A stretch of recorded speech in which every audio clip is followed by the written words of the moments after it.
Bonjour, je suis Patricia Chebriand et comme vous pouvez le voir, aujourd'hui j'ai mis du rose, du rose, du rose et du rose. Pourquoi? Eh bien parce que je vais vous parler du quatrième chakra, le chakra du cœur, n'est-ce pas? Ce chakra fait beaucoup parler de lui, c'est le chakra de l'amour et ça intéresse beaucoup de monde. Le quatrième chakra commence sa rotation vers l'âge de 21 ans. Et bien sûr, comme pour les chakras précédents, son fonctionnement va dépendre du fonctionnement des autres, des chakras précédents.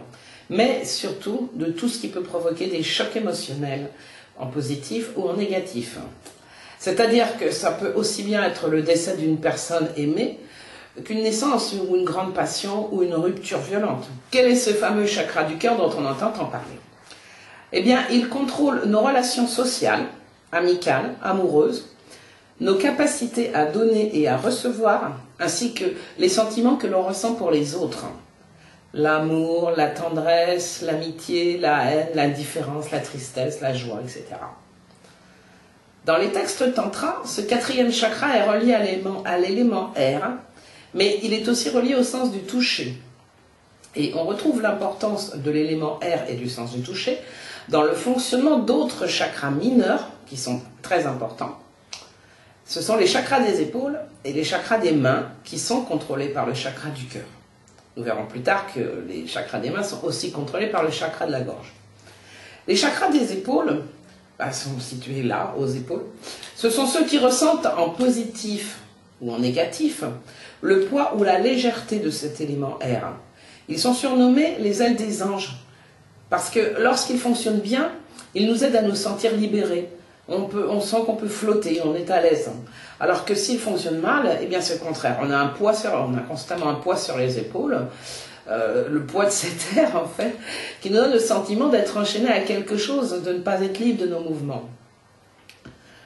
Ça peut aussi être un sentiment d'avoir à assumer des responsabilités qui nous dépassent, qui sont trop lourdes à porter. Les chakras des mains, eux, sont situés dans la paume des mains, il y en a un dans chaque main. Et c'est par eux que passe le toucher. Ils communiquent avec le chakra du cœur et transmettent et reçoivent toutes les sensations et les émotions que nous ressentons au contact de quelqu'un. Ainsi, par exemple, lorsque vous serrez la main d'une personne, vous allez ressentir quelque chose. Ça peut être du dégoût, rien du tout, de l'attirance. Enfin, cette poignée de main peut provoquer des réactions totalement différentes. Ça vient des chakras des mains. Pour fonctionner correctement, le chakra du cœur a besoin qu'il y ait un juste équilibre dans tous les sentiments. Il ne faut pas qu'il y ait trop ou pas assez. C'est donc un chakra relativement fragile, puisque tout ce qui concerne notre ressenti, pour les autres, pour la famille, bon, amour, tout ce qu'on veut, ça peut être déstabilisé très très facilement.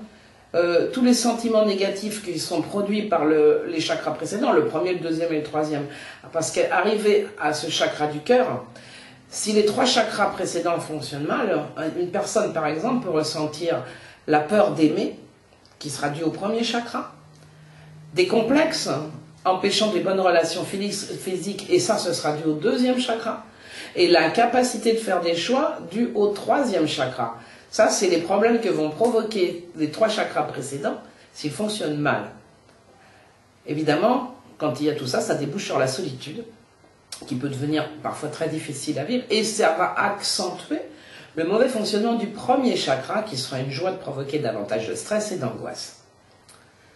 Lorsque ce chakra du cœur fonctionne en excès, il déclenche un certain goût pour le malheur, un besoin de ressentir de la peine pour exister. C'est-à-dire que les gens qui ont ce dérèglement-là, ils ont besoin d'être dans la misère constante, de se plaindre. Et aussi, ils éprouvent le besoin de se donner à fond pour les autres. C'est presque un goût exagéré du sacrifice. Et les autres, même quand ils ne leur demandent rien, ils ont droit à leurs conseils. L'exemple le plus fréquent est celui des gens qui passent leur temps à se mêler de la vie des autres, des couples en particulier, pour essayer de les réconcilier, vous savez, pour apporter leurs conseils et leur avis. Mais ils veulent aussi être récompensés de leurs efforts. Sinon, ils se plaignent en disant que, bon, après tout ce que j'ai fait pour eux, on ne me reconnaît pas tous mes efforts. Enfin bon, ils ne sont pas contents non plus. Donc, ça leur permet de se complaire encore plus dans leur malheur. Lorsque le chakra du cœur fonctionne en déficit, cela provoque une méfiance excessive envers les autres. Et donc une incapacité à aimer. Puisque l'on pense que là où les personnes qui s'approchent de nous ou qui nous fréquentent ne le font que par intérêt.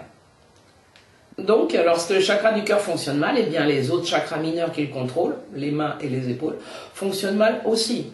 Et ça amplifie ainsi tous les problèmes qui sont liés aux sentiments. Parmi les intelligences multiples, j'ai relié le 4e chakra à l'intelligence interpersonnelle, car elle est celle qui permet de bien comprendre le fonctionnement des gens qui nous entourent. Développer cette intelligence permet de rectifier sérieusement les problèmes liés au 4e chakra. Mais nous verrons cela plus tard, car il faut d'abord voir tous les chakras pour comprendre l'importance que peuvent avoir les intelligences multiples sur chacun d'eux. Mon livre « Chakras et intelligences multiples » est en vente chez Amazon.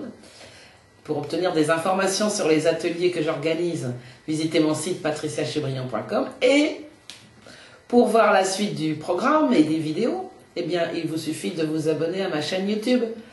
À bientôt pour la suite. Merci.